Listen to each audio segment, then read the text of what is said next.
Aha YouTube! It's Crypto Hobo here, back with another one of my tales from the cryptosphere. And today's video is going to be basically a Crypto 102. I'm just mopping up some of the aspects and topics that we covered in Crypto 101 and adding and expanding upon these a little bit. So if that's something that you think you're going to like, stay tuned. Let's do it. The first thing we're going to cover is that in the Crypto 101 video, I did mention that cryptocurrencies are permissionless and that you don't need to provide verification of your identity or have a address or a certain level of income or anything like this to participate in blockchain and cryptocurrencies. Now, I will add to this, I think I need to expand. There are instances where you do require to provide your identity for verification.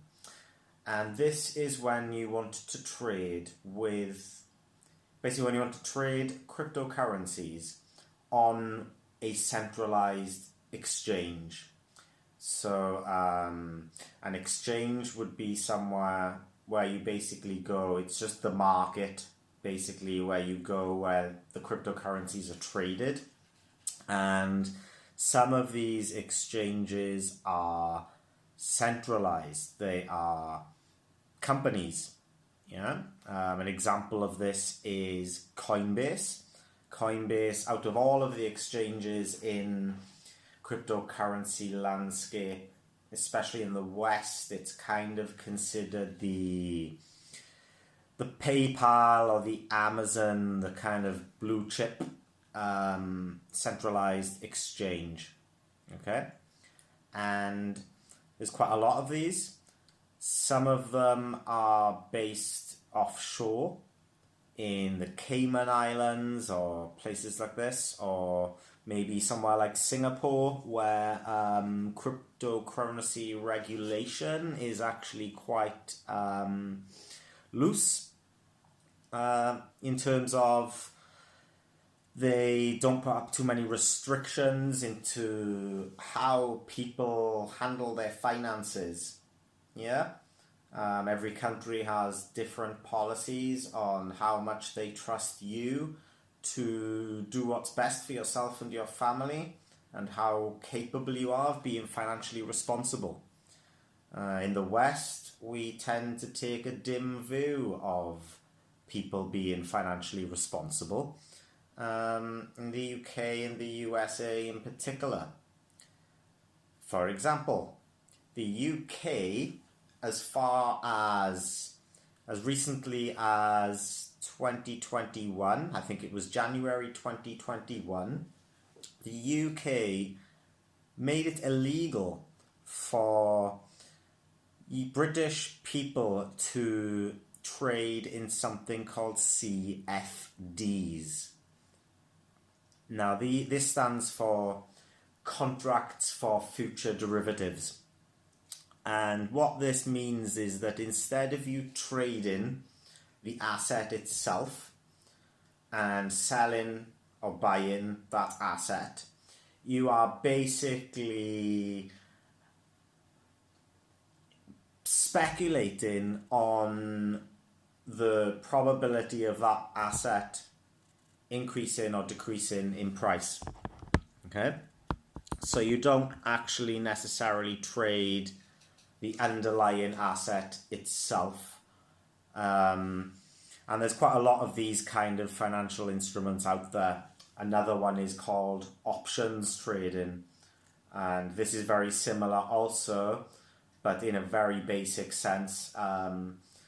Options trading basically means that you, not only are you trying to guess or gamble on the price going up or down, but you're also gambling on it, doing it by a set date or time. So I would say, okay, I think Bitcoin's for sure it's going to $50,000 by next Saturday. So I could then take out an options trade, something called a call, which is a bullish or long trading position, which means I think it's going to go up in price from what it is. And my speculation would be tied to that date by Saturday. Somebody else will be on the other side of that trade, and somebody else in the world will think it's going to go down by then, and we kind of get matched. Yeah, and this is how these kind of markets work. In cryptocurrency, they're done often automatically by an AMM, which is an automatic market maker. Again, just pretty simple. The entire market's controlled by an algorithm, basically. The algorithm looks for people to match up so that there's always somebody on both sides of the trade. That's pretty much that in a nutshell as well. Okay. Moving on. Next, we're going to discuss the issue about the blockchain and cryptocurrencies themselves. So, and public keys and private keys. So, cryptocurrencies, yeah. When we talk about having a cryptocurrency in our wallets or in cold storage or owning a cryptocurrency that we're invested in, it's kind of super important just to bear in mind that these cryptocurrencies never actually leave the blockchain. Okay?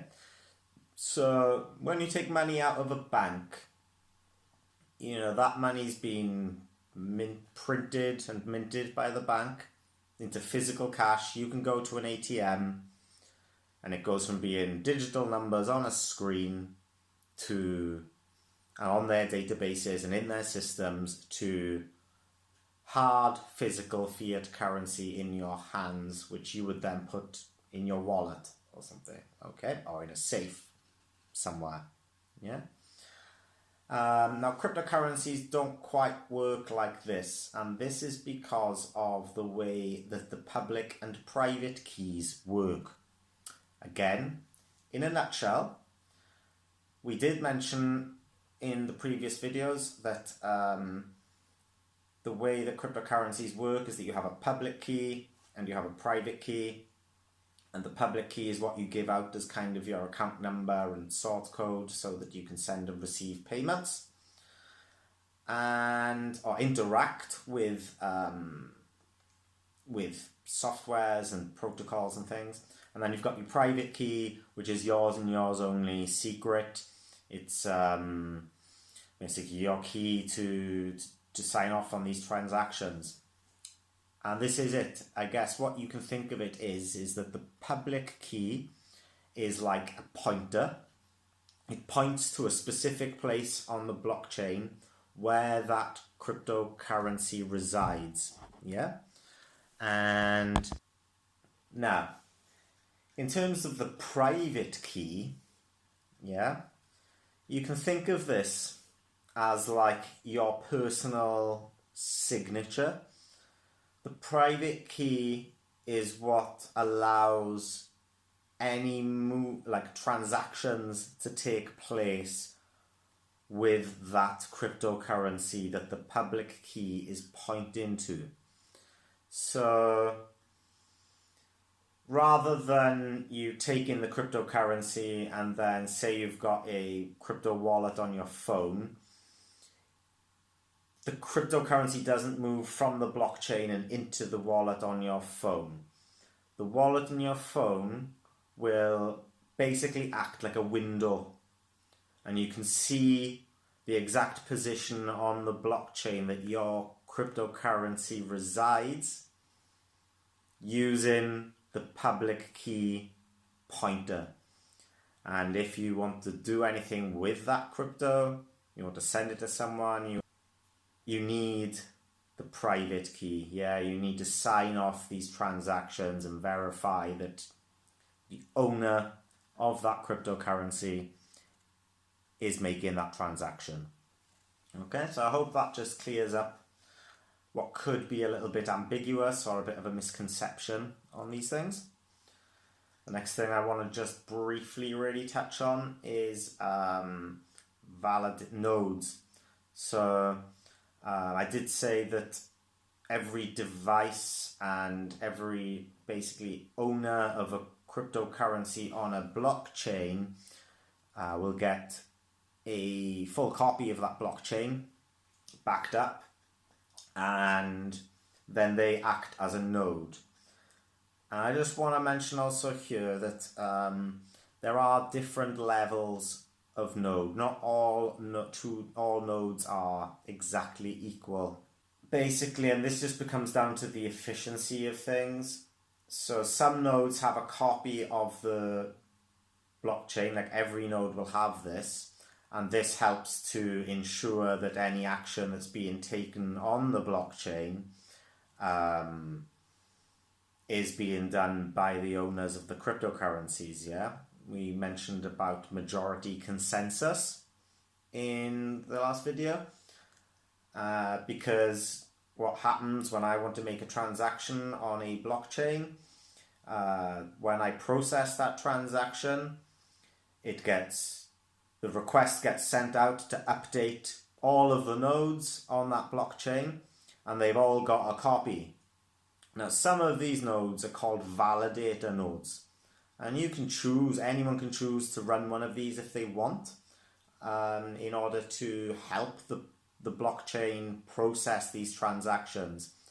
And basically, so you've got some which are just there to ensure a backup, and you've got some which actually basically validate the transaction and say everything's cool. There's a majority of consensus across the network that this transaction is okay to go ahead. Then it gets authorized, and that's it. All right. Maybe we'll do a video in the future, a technical video for regular and validator nodes, because I think this is something that's extremely beneficial to know for maybe the intermediate cryptocurrency investor. Okay. And whilst I mentioned Coinbase earlier, we were talking about centralized exchanges and how you basically need to prove some identity. This is because they are now subject to something which is called KYC regulation, Know Your Customer. And this is being brought in by the governments and stuff, basically, just to add more regulation and certainty and to cut out the bad actors in the cryptocurrency space. It's intended to make it safer for both the exchange and the individual, because they're able to obviously verify that people aren't using this for all manner of sorts of criminal activity that people use cash for. Open source. Okay, so open source, what's this mean? Pretty much, not all, but a lot of cryptocurrencies are programmed using open source software. Now, this just means that the programmers who create the code put it out publicly available for anyone to view. Anyone can go on GitHub and see that somebody is producing this code. They can look at it to find bugs for them and help them. They can add more. So it's like a collaboration also. You might have heard of an operating system called Linux. And this is an alternative to Windows and an alternative to iOS. But it's all open source code. It's built open source. And this means that it's free for everyone. Absolutely free. And all of the software is also free, whether it's a VPN, whether it's a streaming software, whether it's a gaming type of software, whether it's like a Photoshop equivalent, Microsoft Office, all of it completely free, and it's fantastic. I love Linux, and that's my personal opinion, because I like these things anyway. And so yeah, open source allows really big transparency, right? You know, everybody knows what's going on in that code. If you're going to try and hide something to be a bad actor, then there's always somebody super smart out there who's going to snoop around and they're going to find you. Yeah, they're going to pull you out on it, call you out on it, and you will be rumbled. And we see this all the time in crypto. Crypto scams get unraveled so easily these days because the people in this space have good hearts. Most of them are pretty egalitarian with utopic mindsets. And they're super, super smart. Yeah, super smart. I'm in awe of how smart and humble and hardworking and egalitarian and society and community driven so many people living in this space are. For me personally, it's a really super inspiring industry to be a part of.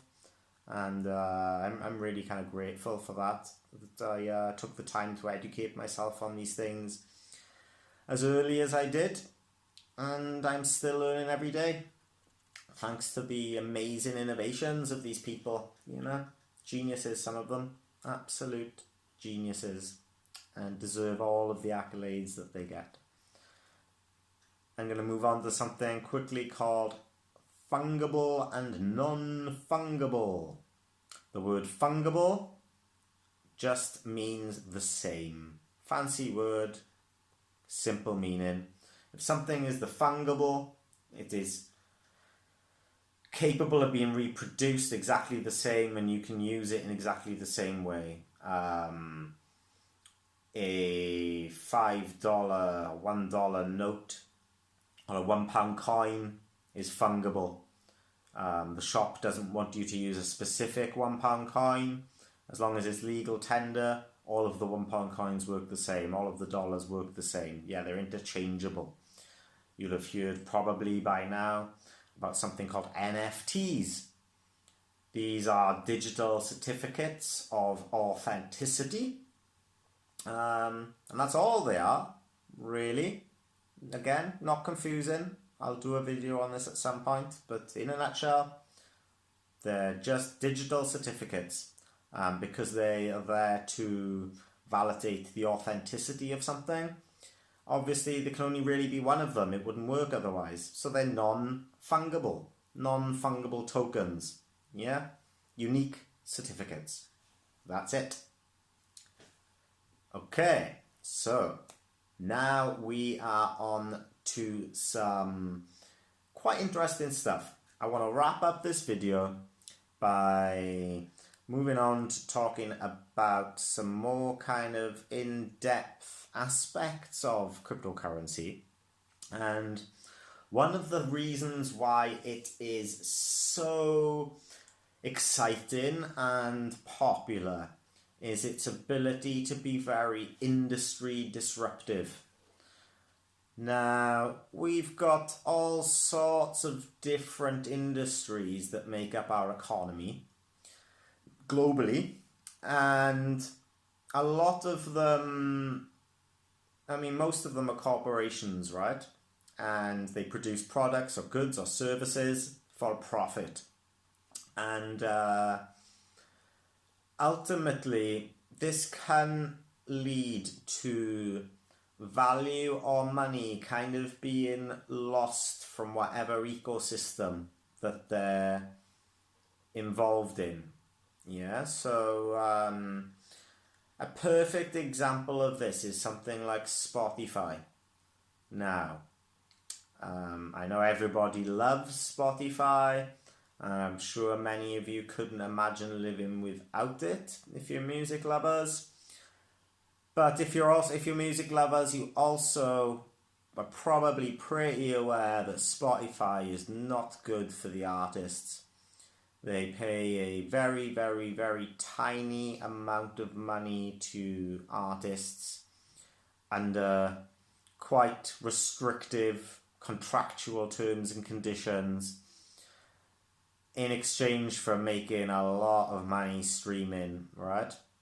And they sell advertising space and all sorts. They've got lots of revenue streams. They make huge profits, and the artists ultimately get a very small cut of that overall percentage, the gross profit, and the users get zero.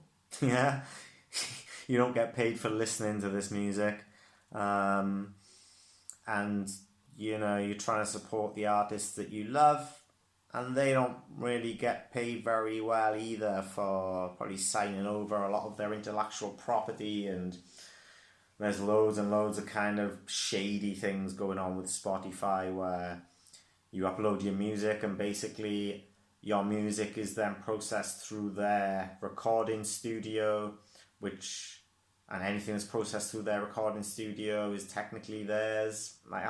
Don't quote me on that bit because I'm not exactly sure. I read about this bit the other day.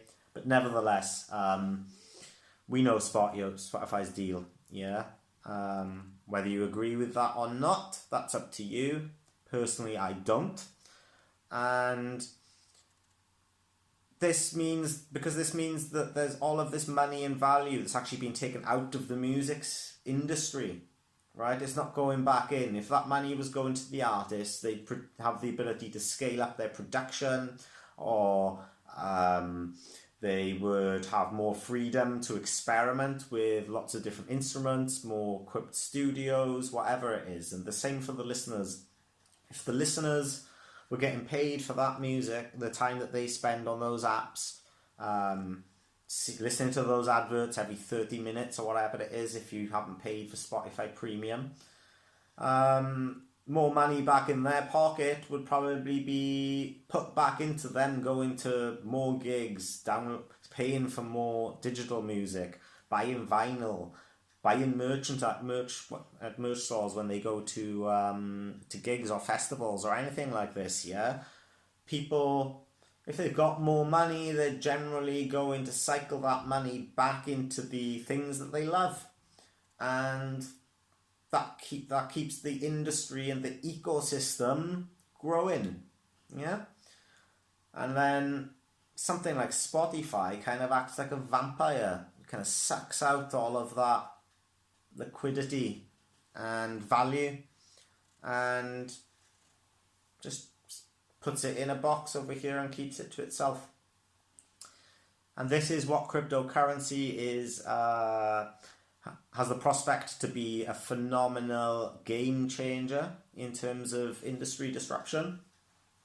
Staying with the Spotify example, there is a decentralized music streaming platform called Audius. And Audius, because it's decentralized and it's open source, it allows the listeners to access artist content just in the same way that Spotify does. But the artists and the listeners are incentivized with tokens called audio. Now, Audius has an amazing bunch of coders and contributors, the people who produced all of this open source code and, put this out there for the world. And these are all people who I'm probably willing to guess that they probably share similar sentiments as the Spotify as me, and that's why they had the motivation to do this in the first place. They're not acting like a vampire, sucking out all of this value out of their platform. They're giving that platform to the people and allowing the people to generate value for themselves and share that amongst themselves. Yeah?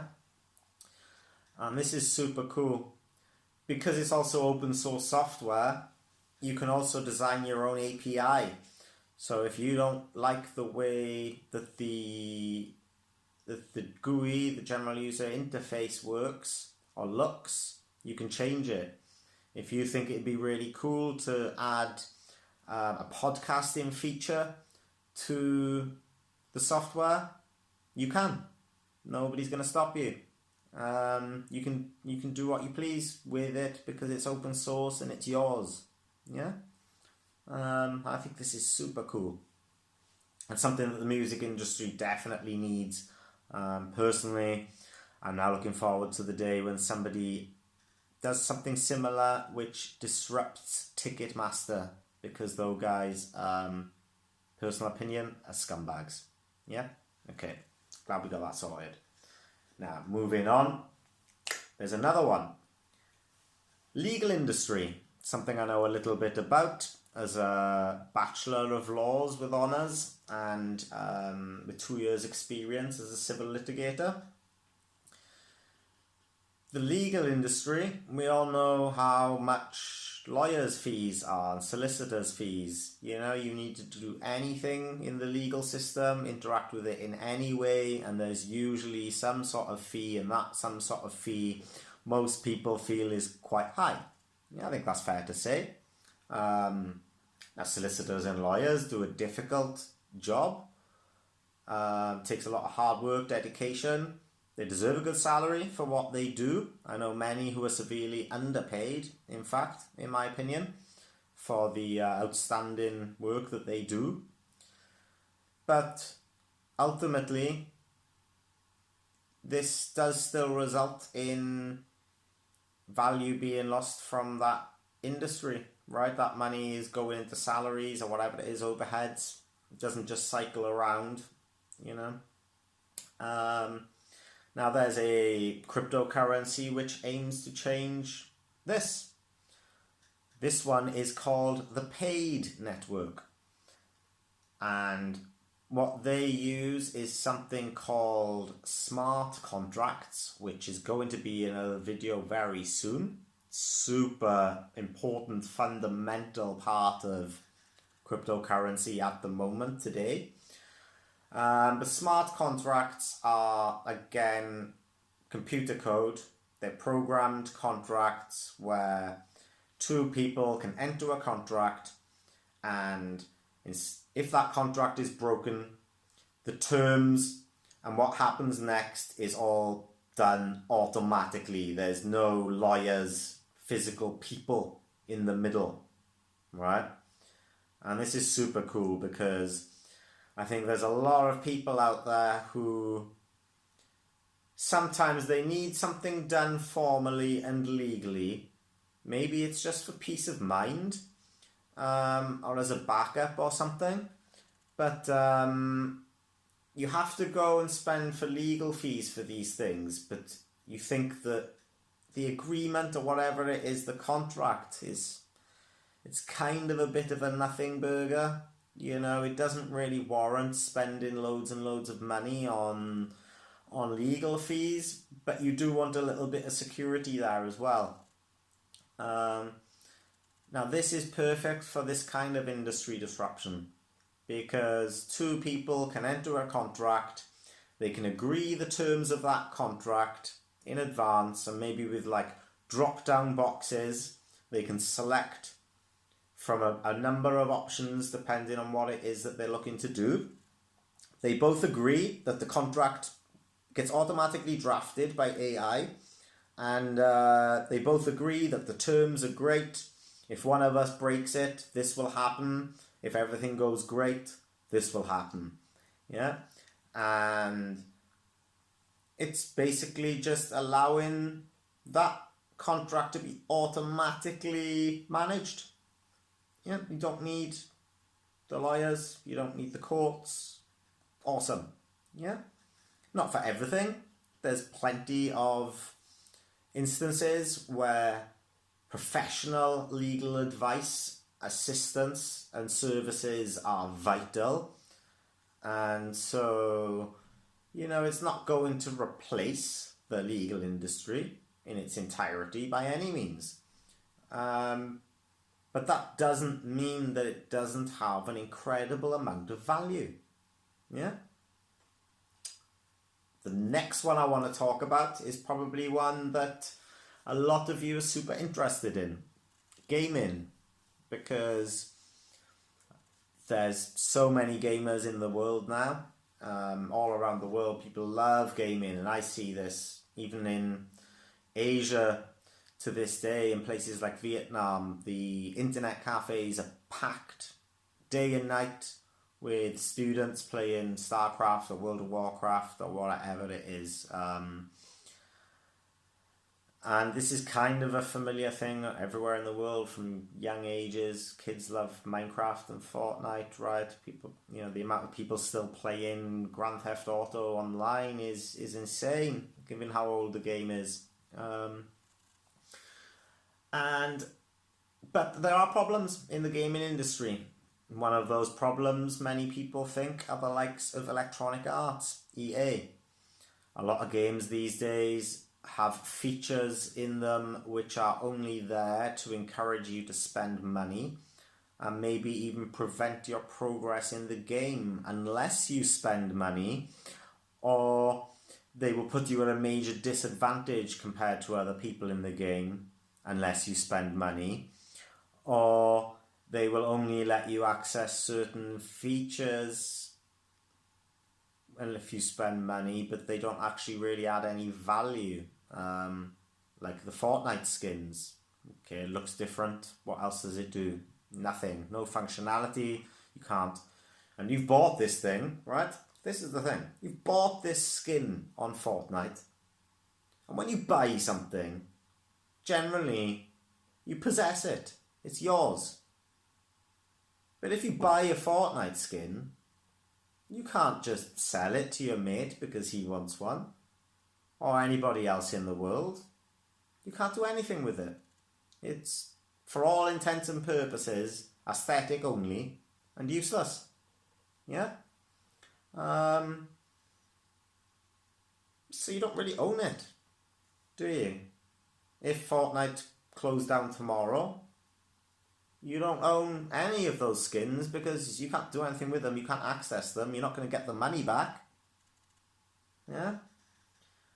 And there's a massive problem also with companies like Blizzard, I think it is. I don't know too much, I'm not the biggest gamer geek in the world, but I do know that there's games like World of Warcraft which historically have third-party auction houses where you can sell your weapons or resources or characters or accounts or whatever on. Now the key here is the word third-party. Yeah, they're basically just taking money out of that ecosystem again. Out of World of Warcraft, that money doesn't go back into the game or to the developers or to the other users. So gaming is another one that a lot of people have actually left the traditional gaming space. There's quite a few different gaming cryptocurrencies now. For example, GALA, Sandbox, and Enjin, and ExceedMe. And they all kind of do different things, and they're all worth checking out, and they all generally have some really, really top minds from modern and traditional gaming spaces who have defected basically to blockchain gaming because A, they see the potential of this in the future, and B, they're kind of pissed off at people like EA who again just act like vampires and actually destroy the gaming experience as well. I think this is the major thing. The whole point of a game is to be, first and foremost, it's got to be fun, right? And so when you're a developer and you're adding features into a game, your first thought should be, I want to put this into the game because this is going to be fun for the gamers. They are going to want this. Yeah? Now with these play to win kind of models, that doesn't happen. Stuff gets put into these games that's only there. It doesn't improve the game experience. It's there to generate more revenue. Perfect example is the FIFA franchise, or probably any EA Sports franchise, to be honest. where now you've got these trading cards. And again, I don't know the exact details of this because the last FIFA I played didn't have any of this stuff in it. You didn't have to pay for anything. I bought the game, you owned it, and that was that. Yeah, you had full access to all of the features. And yeah, loads of these are really good. Check out GALA. I'm not really sure what they're doing exactly. I think they're doing MMORPG kind of stuff.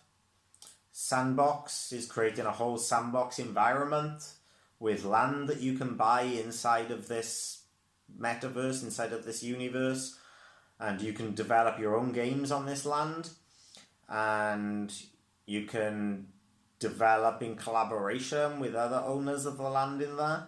For example, Atari are doing this. Atari have got land in the Sandbox ecosystem.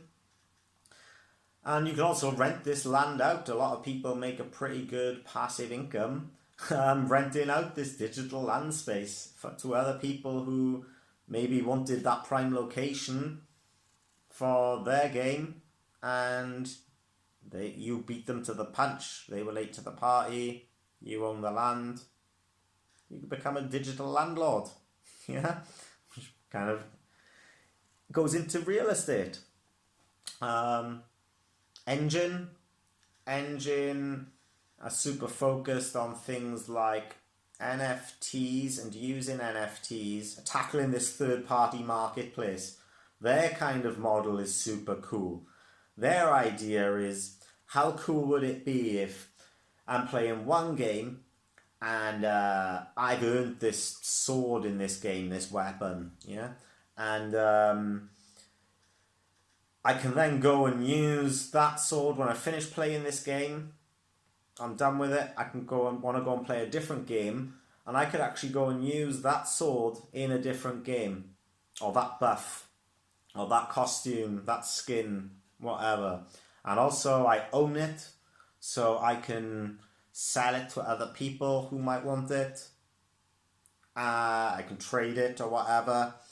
And also what they put in is like a small percentage kickback to the actual developers. So every time there's a transaction involving one of these digital items from a game, the developers get something back as well, part of that transaction. So it really encourages the flow of liquidity and revenue to stay inside of the ecosystem. And again, there's no vampiric actors trying to suck that out and keep it for themselves, to make themselves rich at the detriment of the people who love this space.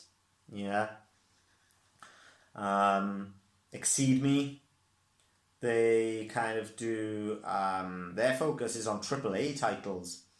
So if you want to, you can go and join the ExceedMe blockchain, and you can get paid for playing Warzone and some other AAA kind of titles. And this is going to be a deal breaker and a complete game changer when people catch on to this, because this is one of the major criticisms of cryptocurrency gaming, is a lot of the games are kind of shoddy at the moment. They're proof of concept. They haven't really been developed immensely yet. And so they don't provide the best gaming experience per se. But that's all going to come, you know. The newest Unreal Engine is going to start getting used very soon, and big MMORPGs are going to get dropped, and they're all going to be based upon these kind of models, you know, for the gamers, by gamers, for the gamers, which is, again, super cool. Coin Hunt World. Now this is another really cool one. You can play Coin Hunt World on Android. It's in beta on iOS, and basically the premise of it is a bit like Pokemon Go. They want to encourage education, healthy living, and exercise. So what they do is they have this kind of game which looks like Pokemon Go, and you walk around as this character in your locality. You go and find keys, and you take the key to find a vault. When you get to the vault, you open the vault and you answer a trivia question based upon a couple of categories you can select. If you answer the question right, it'll give you some cryptocurrency. It will give you mostly either Bitcoin or Ethereum, in Satoshis or Gwei, which are the decimal placed units of Bitcoin and Ethereum. You'll see in my previous video I said Bitcoin goes to 8 decimal places, and 1 unit of a Bitcoin is a Satoshi. Yeah. They also do tie-ins with other cryptocurrencies. So there's all sorts. There's been Variblocks on there, Suku, Dogecoin. They do loads of really cool special events, tie-ins with celebrities like Mr. Miyagi from the Karate Kid. And yeah, it's a really fun, pretty addictive game that tests your brain. It's a little bit of brain training. Also encourages you to get out and do some walking, do some cycling and stuff like this. And it's got an awesome community of like-minded people. And you can do buddy quests, and they're adding new features all of the time. So I really do recommend that you guys check it out, and I'll put some links in the description below. Geolocation. There's another one called Coin/XYO. So the company is called XYO, but they have an app called Coin. What this does is pay people for verifying geolocation services. Now, when you use Google Maps or any other map, or when your location settings are on your mobile phone, those companies are collecting your geolocation data and they are adding that to their database. They know where you are all the time. And also they are selling that data to other companies for various purposes. So they're making a profit on your privacy or your lack of privacy without asking you, without really telling you. It's in the terms and conditions, of course. But, you're supposed to read them. In reality, in practicality, how many people actually do. And that's what happens. Google are not providing these services for free for your benefit. They are making money off you. XYO changes that. You can provide this geolocation data, because how these maps work is that once the Google van has gone around or the satellite has flown over or whatever, you need to update it regularly, to make sure the map stays up to date. So you need to validate the locations. And what XYO do is that they allow you to anonymously update and validate these geolocations. They don't sell the data on. They can't even see the data because it's encrypted on the blockchain. Yeah? And you get paid in tokens for doing this for them, because they acknowledge that you're going to be using the battery on your device, which is a cost to you, ultimately, in the long run. And you are also providing your time and services. So it's decentralized geolocation, which is awesome. And Coin Hunt World does this also, I believe. This is how they fund the game. They will anonymously allow companies to purchase the geolocation data. So your details are never given, your privacy is never compromised. These companies can still access that data so they can validate the geolocation data. And in return, they use that money to fund the cryptocurrency that you get paid out from the vaults. Super cool. Again, industry disruptive, because Google are never going to pay you for this stuff. And value locked in. Yeah. Okay, a couple more use cases to go through, which are super interesting also, I think, for various reasons. Some are serious, some are fun. The first one I should probably discuss is the most prolific one in cryptocurrency at the moment, and it's probably the one that's the most natural for people to think about. And this is DeFi, or Decentralized Finance. And basically what this means is that there are software protocols, open source developed protocols, which automatically act like a bank. They're like automatic bank actors, yeah? So again, this is super industry disruptive, because you go to a bank and you try and get a savings account and get interest on that savings account today in 2022. And you are going to get a very, very, very low rate of interest, APY, on your capital. And the bank offers other services like ISAs or Roth IRAs in the USA, or investments. You can invest in stocks and shares through the bank with an investment manager. But they all cost money also.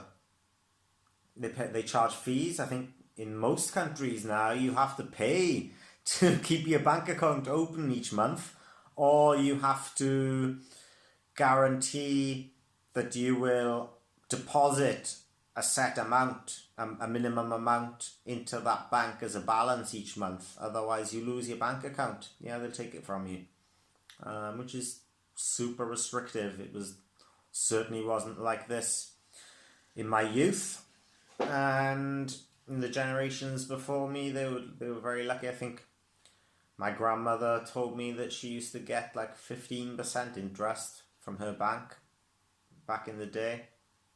Building societies, the same. It's credit unions. I don't know if they offer better rates, but it's not great. It's because they got to cover this money that goes out of the system on salaries, on electricity, on rents. I mean, the electricity is mental. You go to any big city and all night, 24/7, the banks are lit up. Big logos, and they're like, there's not really everybody there. They could be closed for a bank holiday. It's lit up. Everyone's knocked off work at 5 and gone home. Still lit up at midnight, whatever. Such a waste. But that's the world that we live in, and that's their bad business practices, in my opinion. So they've got all of these overheads, expensive rent, prime locations in cities. Decentralized finance is just a piece of code on the internet. There's no staff to pay. There's no overheads in terms of electricity, because the only electricity that gets used is the electricity you use when you're accessing that DApp, decentralized application, like a web page. And this is like basically what a lot of the protocols on Ethereum are. They're decentralized finance, and they offer lots and lots of different products, just like a bank would. From yield farming, which is basically lending money to other people and getting interest, a yield back. They do things called like liquidity providers, LP pools, which means that you put money into the pool so that or cryptocurrency into the pool rather, so that the network can guarantee that it always has enough of a certain token or cryptocurrency to allow the trades to occur. So you can always find two people who want to make a trade, but if there's not enough cryptocurrency of that type of currency in the system, you can't match them together, right? So providing this liquidity just allows, it's like a security net, and you get paid an interest amount, a yield in tokens for this, miles above what you would get in a regular traditional finance institution. But I would say you have to be very careful, because with decentralized finance, everything is on you. You make all the decisions, you click the buttons. So you have to do your due diligence and do your research and try and protect yourself and your risk. If somebody's offering an extremely high rate of percentage, APY, you have to question why that is, yeah? How are they able to facilitate that? What are the trade-offs? Because everything in life is a trade-off. Are they reputable? Are they secure? And, this is the same with every aspect of cryptocurrency. It's still very new as an industry. And with anything that's serious, you have to do your own research, right? You wouldn't buy a house or get a mortgage without doing any research. You wouldn't just walk into the first mortgage provider and take the first mortgage you're offered without knowing if it's competitive. Same with a bank. Pretty much anything in life, right? This is just not sensible, logical way to make decisions. But it's super interesting and super disruptive in cryptocurrency. DeFi is changing lives, for sure.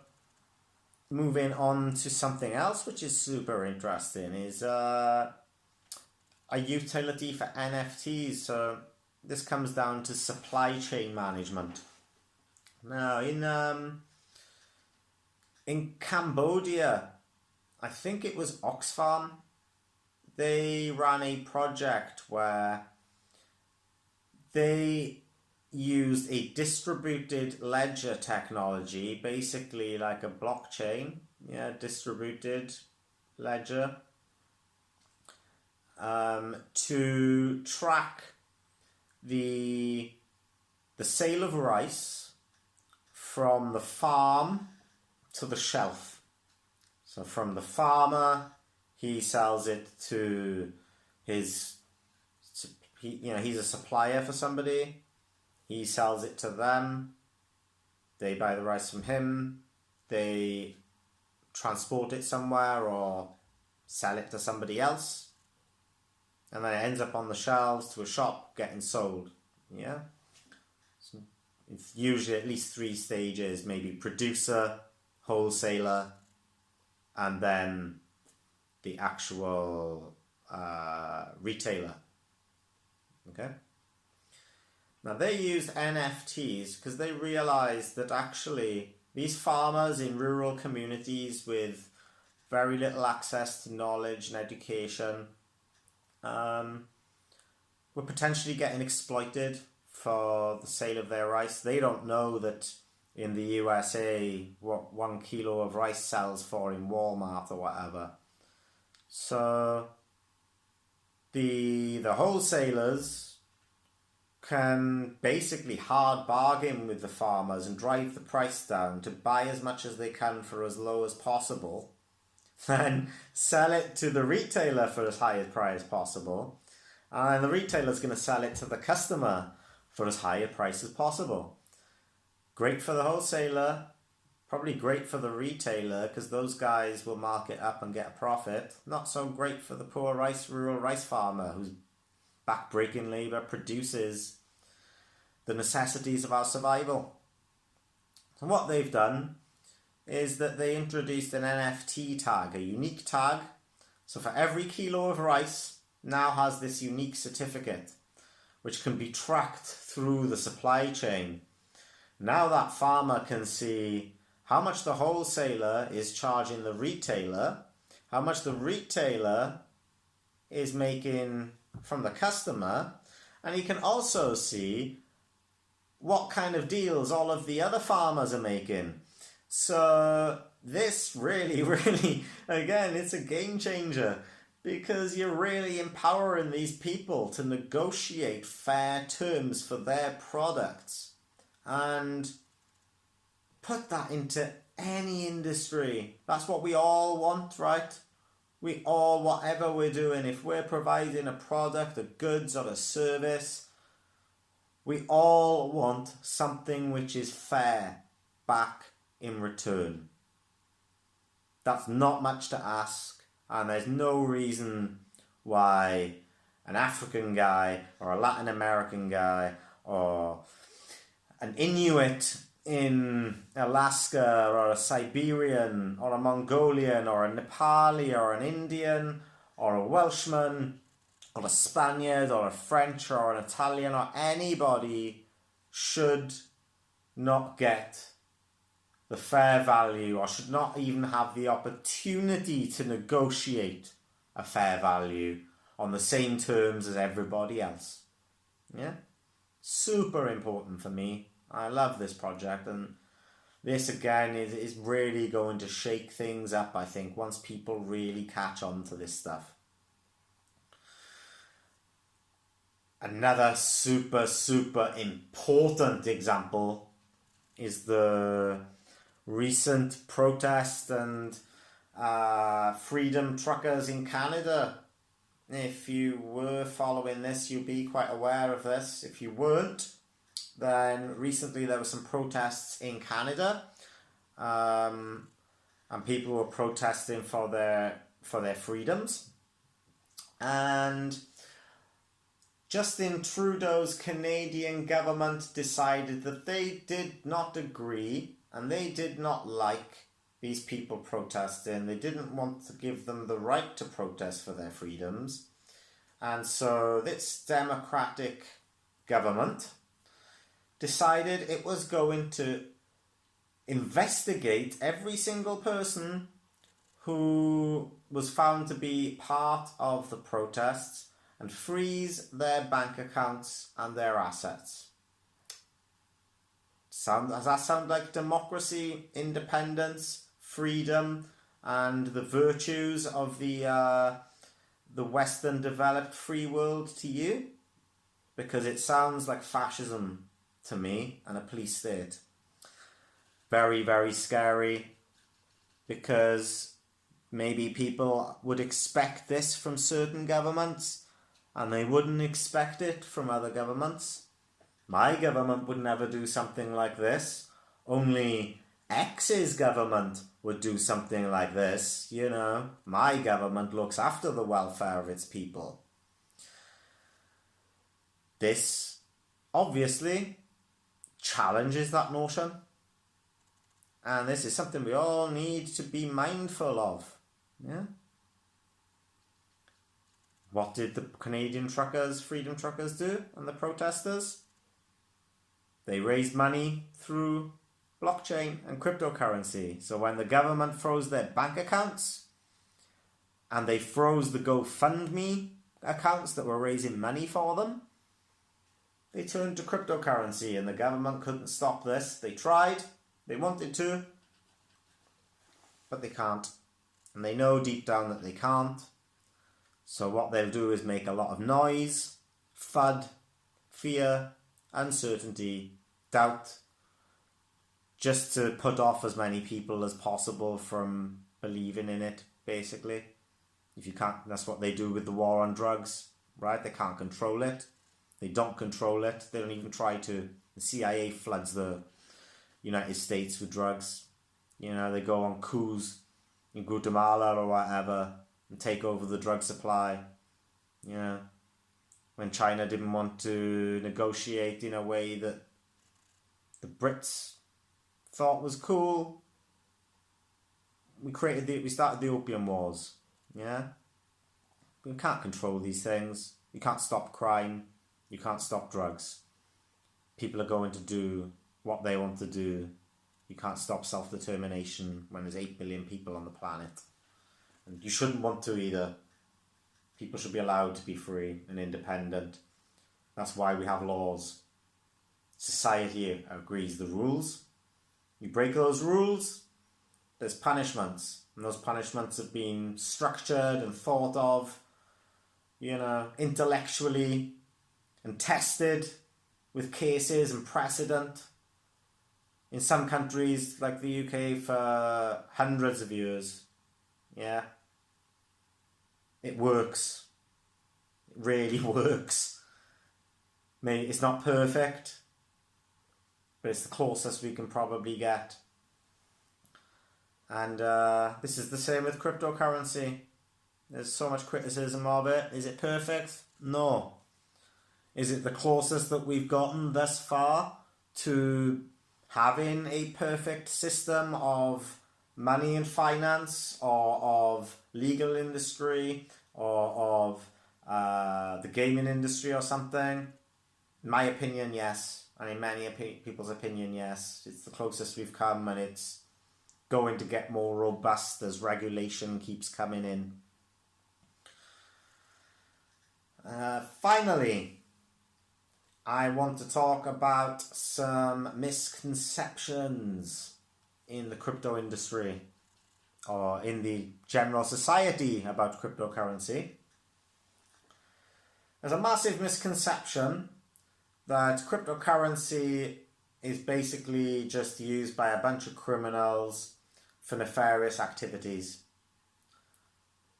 Now, my first point of contention with this is that, as I've mentioned in other videos, cryptocurrency and blockchain is decentralized mostly, and distributed ledgers. They're public ledgers. Anybody can use an app, a dApp, called a block explorer, which again acts like a window onto the blockchain and view all of the transactions that are going on. You can see this public key did this, this public key did that, this public key did that. Okay? So when everybody owns a copy in public of something which is entirely transparent, this does not make a good environment for criminals to conduct criminal activity. It's a terrible place to conduct criminal activity. And criminals get caught every day because they try and conduct criminal activity on the blockchain. It's far easier to trace, and it leaves a permanent fingerprint, unlike cash. Cash is the perfect vehicle for criminals. And a lot of our governments use cash to undertake their own criminal activity under the table, no doubt about it. It's not a topic for this video, but I can provide plenty of evidence of this. So yeah, not a good place for criminals. It's a good place for self-determinant individuals who want to be responsible for their own actions, their own rewards and their own consequences. You have to take ownership of your mistakes, as much as you can reap the rewards of money not being siphoned off by a vampire. Yeah? Or a bad actor. There are scammers and things, but there's scammers in all walks of life. Not every single second-hand car dealership is as excellent as the next one. Yeah? Craigslist, Gumtree, full of scammers everywhere. Nigerian princes in your email. You know, cryptocurrency hasn't suddenly increased the level of crime that has been committed. If anything, what it's doing is increasing the numbers of people who are being caught for those crimes, because a lot of these people are frankly stupid enough to think that cryptocurrency is a good place to commit these crimes, because it's new and governments aren't aware of them, the police don't know about the tech, and so they think it's a good way to avoid getting caught. But it's not. It's terrible.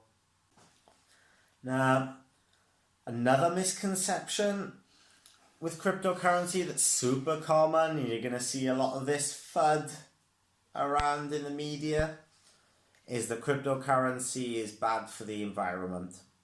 So Bitcoin is super energy intensive because it's proof of work. It requires high computational power to process the transactions and to mine the Bitcoin, because the mining process is computationally intensive. And this is super bad for the environment. We need to be green and all of this kind of stuff. And I take quite a lot of umbrage with this, personally. Because unlike these governments who talk about these kind of things, I do actually care about the environment. They're not bringing in ESG and EV vehicles and solar farms, wind farms and things like this because they care about the environment at all. The governments are doing it because it's a popular spiel that they can chuck out there to get votes during an election. And the corporations are doing it because they know that there's lots of profit in there for them. Realistically, that's just what it comes down to.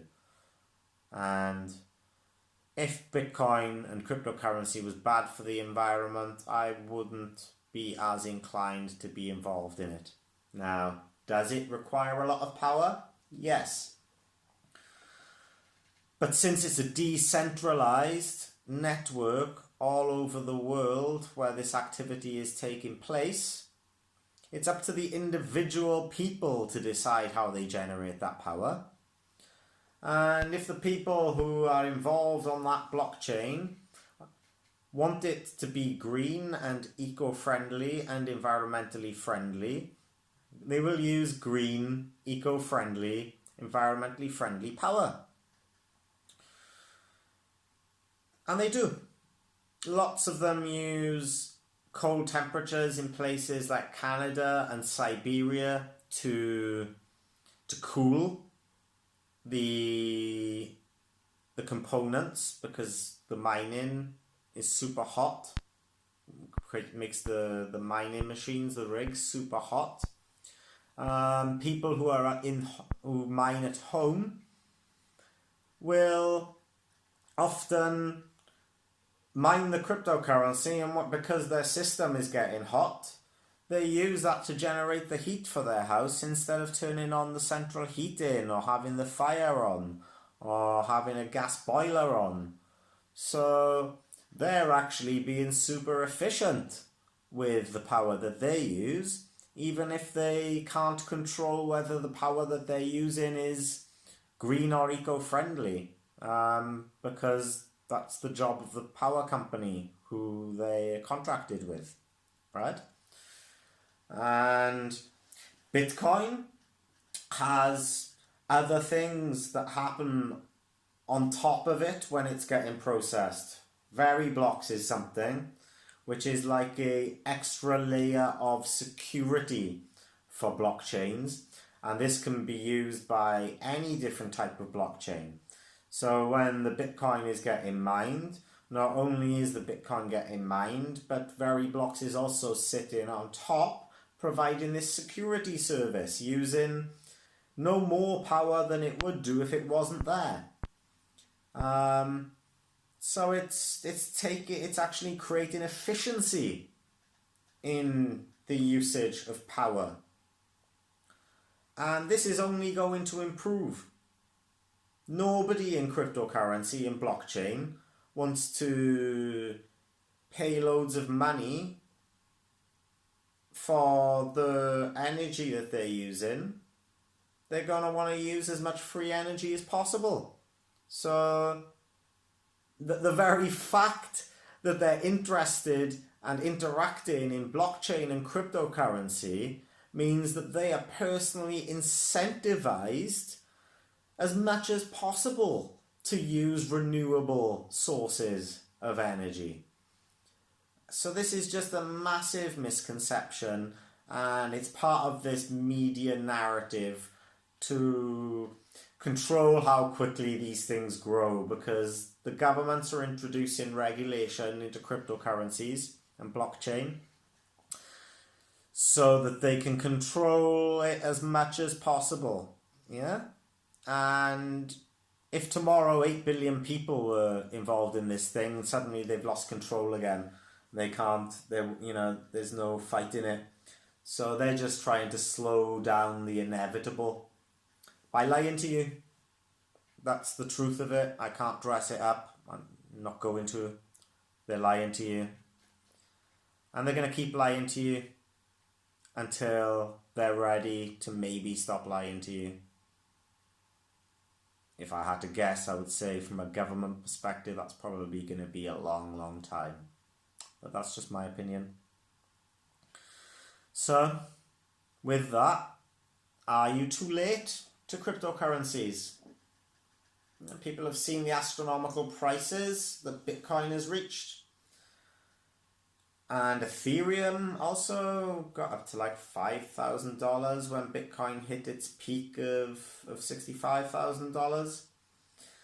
And the answer to this really is no. A fairly high percentage of people in America have had some sort of interaction with cryptocurrencies. But in terms of mass adoption around the world, maybe like 0.1% of the global population have had anything to do with cryptocurrencies so far. So it's still got a massive, massive, massive way to go to be considered mass adopted. And this means that the growth potential is incredible, right? Imagine you had invested in Amazon or Apple in the 1970s compared to now, or a gaming company like Atari or something when the Commodore 64 was around in the 80s, or Amiga, Spectrum. You know, and the amount of people who are gamers today compared to then, even if it's mobile gaming, whatever it is, you know, that industry has grown astronomically in my lifetime. And it's going to keep growing. Yeah, there's going to be like 4 billion gamers on the planet in the next couple of decades. Hopefully there's going to be 4 billion blockchain and cryptocurrency actors, hopefully, in my opinion, in my lifetime, because I think that it offers something for everybody in terms of freedom, independence, self-determination, and self-reliance, self-responsibility, innovation, whatever it is. I think that if cryptocurrency doesn't have it for you today, it will have that to offer it for you tomorrow. And if it doesn't have it to offer it to you tomorrow, there's no reason why you can't bring it into that space and make that your own, because of the collaboration between the developers and the open source nature of the code. This is the most innovative space in the world today, in my opinion. In terms of volatility, because it is so early and it's still growing, even though Bitcoin has hit crazy numbers, or seemingly crazy numbers, like $65,000, compared to the market cap of gold is like $9 trillion. The S&P 500 is something like $21 trillion. And Bitcoin's market cap at $65,000 was maybe like probably less than $1 billion. Maybe a bit more than that. The entire cryptocurrency space is about $2 trillion. So you can see that it has so much room to grow just from the amount of users that it can potentially onboard, and comparing it to legacy companies or assets, commodities, equities. And yeah, like, going back to Amazon and Apple. Apple's been around since the 70s. It took until the 2000s before most people cared about Apple as a company or their products, and now everybody has an iPhone or whatever, or a Mac. Before then it was architects and graphic designers and people like this using them professionally. Now they're mainstream. Same as Amazon, started off as a online bookstore. Now it's the biggest company on the planet, probably, definitely the biggest exporter in the world. It's a logistics company. It does all sorts of stuff now, you know. You've got the Alexas and everything. Look at Amazon stock. Go and have a look on TradingView at the price of Amazon stock from the 70s to today, and how much value you would have gotten from investing in that stock then when it was still early and it was super risky. Yeah, Amazon lost 85 to 90% of its value during the stock market crashes between then and now. Look at Tesla. In the last 2 years, Tesla's stock value has been going crazy, and that's being listed on a stock market index which has been around for a long time now, and you know, there's enough liquidity and enough users, enough investors and shareholders that, you know, that's compared to cryptocurrency. The stock market is actually incredibly less volatile. Bitcoin can move price 10% in a day. The stock market, people go mental if you know, it's big news if it moves like more than 1% on average across the S&P 500 or something. 2%, 3%, 5% is major moves in the stock market. So you can see that there's enormous potential whichever way you look at it. You know, whichever way the cookie crumbles, there's always lots and lots and lots of upside. Even comparing it, the blockchain, to something like the internet. When the internet was first released, what was it? Just text. What could you do? Read the text. That's all you could do on the original internet. Web 1. Read text. Yeah? Then Web 2 came along. Suddenly we have society on the internet. We've got shops. We've got forums, social media. We've got, you know, gaming. We've got interactive educational tools. There's all sorts of stuff going on the internet these days, right? And that's Web 2. And what cryptocurrency and blockchain technology is going to bring about is something called Web 3. That's the next layer on top of that again. Creating even more efficiency with what comes underneath it. Connecting more devices, which ordinarily aren't kind of internet devices, like your refrigerator, you know, your car, your school, smart schools, this kind of thing, smart environments, Internet of Things. This is where we're going. This is where we're heading, and it's super exciting. And I personally am extremely privileged and excited and just kind of really inspired to be a part of it. And hopefully with my kind of education, information and content, you may or may not decide to become a part of it too. That's up to you, but I hope whatever decision that you make in the future for yourself, that you enjoyed this video and at least gave you some food for thought and clarified some, again, kind of basics really of the cryptocurrency and blockchain space, where we are, what it is, where we're heading, what the risks are, what the potential benefits are, and this kind of thing. So if you did like this video, please do slap a like and subscribe for more content. And if you need a reminder, you can hit the bell for the notifications. Failing that, have a happy Easter. Have a beautiful day wherever you are in the world. Stay healthy. Stay happy. Peace, love, prosperity.